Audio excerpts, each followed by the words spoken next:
And in my opinion, if you have to choose between reading the original Eddas, so the original myths, and something like Neil Gaiman's Norse mythology,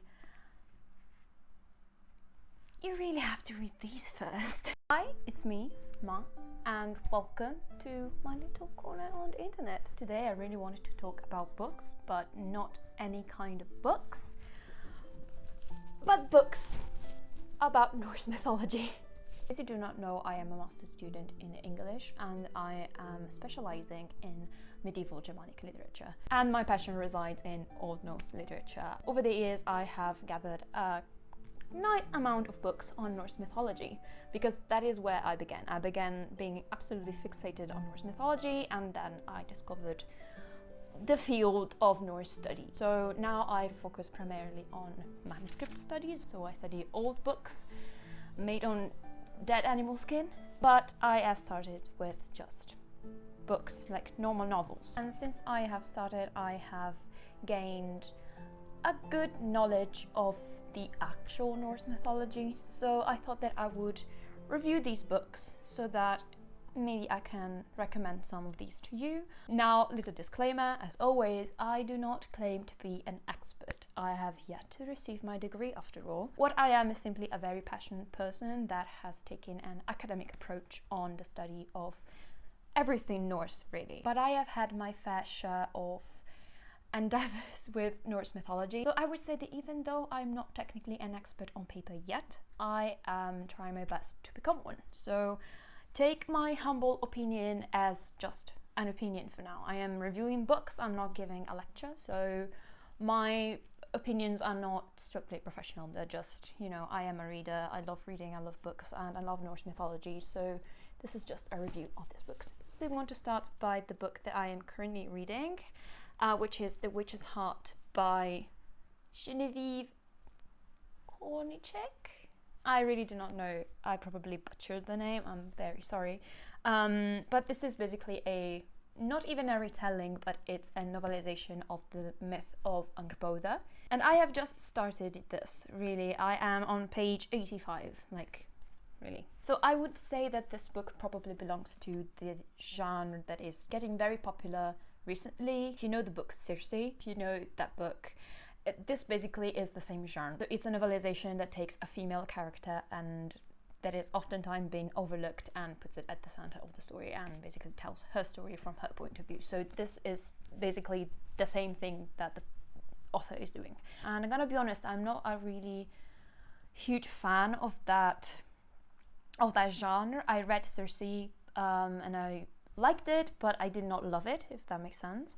So I really did not expect to like this one, but actually I am very enjoying it. I think it gives some very interesting takes on some myths that are not directly connected to the character of 𝐦𝐞𝐽𝐻.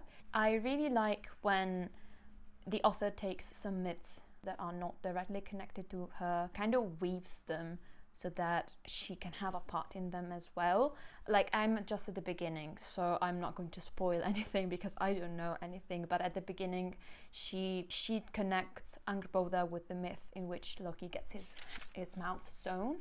So, which I found brilliant, really. I'm really liking it. She mentions the myth about the horse, if you know the one. So I'm really liking it. I can't wait to finish this one. And I think that when I finish this book, I will probably put a little review in the comment section of this video. So I have talked about a novelization, and most of these books are either novelizations or retelling. But of course, if you are interested in Norse mythology, there are tons of retellings out there. There are tons of novelizations. There are tons of articles, Wikipedia pages and books that claim to explain to you Norse myths. But if I really have to be honest, instead of any of those books, I would suggest you read the originals, you read the Eddas. In case you're just getting started with Norse mythology, or in case you have not read the Eddas yet, and you are jumping from a novelization to a book explaining the Norse myths, like Neil Gaiman's book, the Eddas are there, the original books are there, and I cannot stop recommending reading the original myths from the original sources enough. In case you do not know, because you're new to this, the Eddas are two texts. There are two versions actually of kind of the same texts. We have a prose version and we have a poetic version. The poetic Edda is older than the prose Edda, and the prose Edda actually uses the poetic one as, you know, base for the myths that it's recounted. From now on, I will be referring to the poetic Edda as the Edda and to the prose Edda as Snorri's Edda. Since we know the author of the prose Edda, who was Snorri Sturluson, one of the greatest scholars of 13th century Iceland. The Edda was probably first composed in the 9th century, and then it was put in written form around the 12th or 13th century. It now survives only in one manuscript, the Codex Regius. So that is the only copy that we have from actual medieval time. While again, the prose Edda was written probably in the 13th century by Snorri Sturluson. The prose Edda was compiled by Snorri Sturluson looking at other manuscripts and other stories. This is basically a collection of myths that Snorri put together, and he created this prose Edda. And in my opinion, if you have to choose between reading the original Eddas, so the original myths, and something like Neil Gaiman's Norse mythology, you really have to read these first. I don't know, I feel like people are kind of scared to approach texts like this because they think they are medieval texts, so they must be very complicated and very difficult. But I'm not asking you to read them in Old Norse, I'm asking you to read them in translation. Even I am not able yet to read them in Old Norse. Yes, maybe the Poetic Edda is more difficult to read because it's poetry, but the prose Edda, it's very easy. It's the easiest read in the world. If you want to start somewhere with reading things about Norse mythology, I would suggest starting with them. Don't start reading things on Wikipedia. Don't start reading things like, again, Neil Gaiman. Start reading the original books, start reading the sagas. In my opinion, they are just better if you are trying to understand some of these. So you're also able to appreciate books like The Witch's Heart. So I've talked about it enough now, but I'm going to move to Neil Gaiman's Norse mythology. This is the Italian version. All of these books are in Italian because I am Italian. Can you tell I was not really a fan of this book? Was that obvious? I love Neil Gaiman, okay? Good Omens is one of my favorite books, and it's definitely my favorite TV series of all time. Like, I watched it at least 11 times, and yes, I counted them. But this book, this thing, for me, like, no. I really did not like it. My primary complaint about this book is that it just feels a little bit basic. Like, it just feels like it's trying to be a copy of this, which, I mean, it's not great.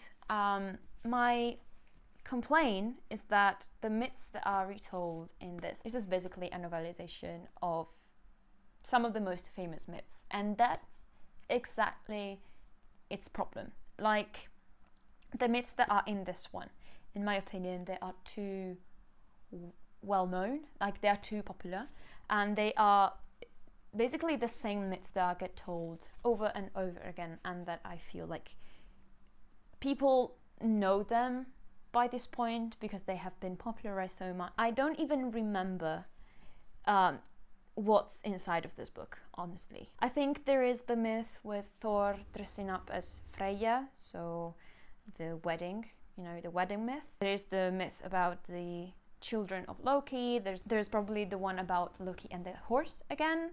The poetry mead. These are very basic myths, and there are so many other myths that don't get told. I guess that I would just appreciate if people started paying attention not only to this very widespread, very well-known myths, and they started appreciating also other lesser-known myths. That is the main problem that I have with this book. Like, it felt like reading a basic introduction to Norse mythology rather than a book exploring some of the most interesting myths and some of the most interesting aspects of a culture that is so far away from us in time and place. So that is my opinion on this one. Bottom line is, I would have preferred if Neil Gaiman did something a little bit more creative with the source material that he was dealing with, which actually ties to the next book that I'm going to talk about, this I read when I was younger, and it's Magnus 𝐦𝐴𝐻 and the Gods of Asgard.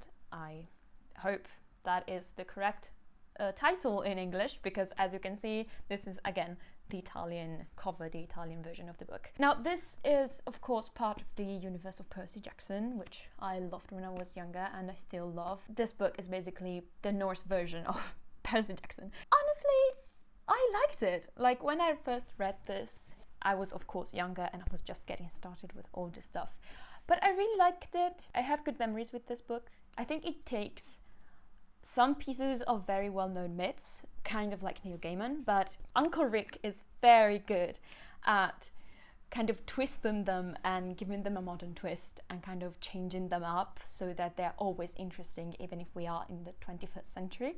And that is what made me love these sagas so much. Saga.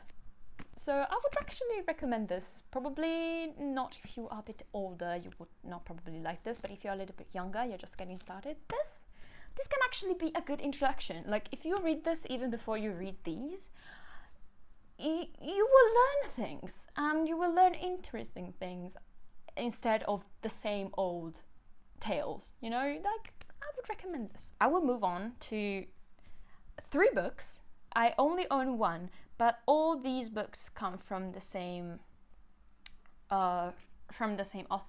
I am talking about Joanne Harris. Now this is, I don't know the original title in English. I'm sorry. Okay, it's the Gospel of Loki. So this is a retelling, a novelization, modern rewriting of the Lokasenna, which is one of the poems belonging to the Edda. And I have no words to tell you how much I love this. Like, I love this book. I read it multiple times. I really, really liked it. It's a beautiful deep dive into the mind of Loki, and I would absolutely recommend. I do not have words to describe how much I love this book, and I just can tell you, read it. Please, just read it. This one, again, it goes through some of the most well-known myths, but it gives importance to an aspect that is not in the original Edda, and that is the psyche and the inner world of Loki. So definitely recommend. This is so good, so good. Okay, so my camera overheated because today is so hot in here, so I'm now recording on my phone, so sorry for the change of quality in video. I want to talk about 2 books that I do not own, but that I borrowed from the library like years ago. I was very, very young. Books are again by Joanne Harris, and I hope I am guessing the English title correctly because I do not have them here at my disposal, but those are The Secret Words and Words of Light. I will probably correct myself if I'm wrong. Hi there, it's Editing Mars here. Turns out that I was not in fact guessing correctly the right titles. The right titles of these books are actually Runemarks and Runelight, and they were published in 2007 and 2011 respectively. Sorry for intruding in the video, but I really wanted to provide you the correct title for these 2 wonderful books. And I also found out that in 2018 Joanne Harris published a second part of the Gospel of Loki, which is called The Testament of Loki. It was not published in Italy, which is why I did not know about this book at all, but I want to buy this book now and read it, so maybe in the future you will have a review of this book as well. Those books, I don't really remember them that much, but I remember that they were very creative, very interesting. Like, they are not novelizations of known myths. They are really not like anything I've read about Norse mythology. The plot is completely new, it's invented, and it imagines a world after Ragnarok, so after the end of the world. And basically, if I remember correctly, there is this little girl and she has like runes on her body, and she basically goes around and she meets the gods, but the gods, since we are post Ragnarok, they do not remember that they were gods, and so she kind of has to, you know, move around this world where there is still magic, but nobody remembers the magic. And that was such a interesting idea. There was such an interesting concept And I remember loving those books, and I would really like to reread them now that I have the knowledge that I have. So maybe I will do that. The last book that I want to talk about is actually not really about Norse mythology, and I have not read it, and it's Viking by Linnea Hartsuyker. Oh my god, I did not have the time to read this one yet. I probably read like a couple of pages, but this is not about Norse mythology. It's more about normal people. I'm not even sure that there is magic in this one. I just think that it's based on history. But I thought that I would just mention it in case you were not interested in Norse mythology per se, but only in, you know, maybe Norwegian history. This one is a retelling of the story of Håkon, I think, first a king of Norway. So in case you're interested. So this is everything from me. These are all the books that I own so far on Norse mythology. Let me know if you have any recommendations, please. If you know of any other books on Norse mythology that you would like me to review or me to read, or in case you want to just recommend the book to me, I would really appreciate that. So I hope you enjoyed this video, and I hope you have a wonderful day. I will see you in the next one. Bye.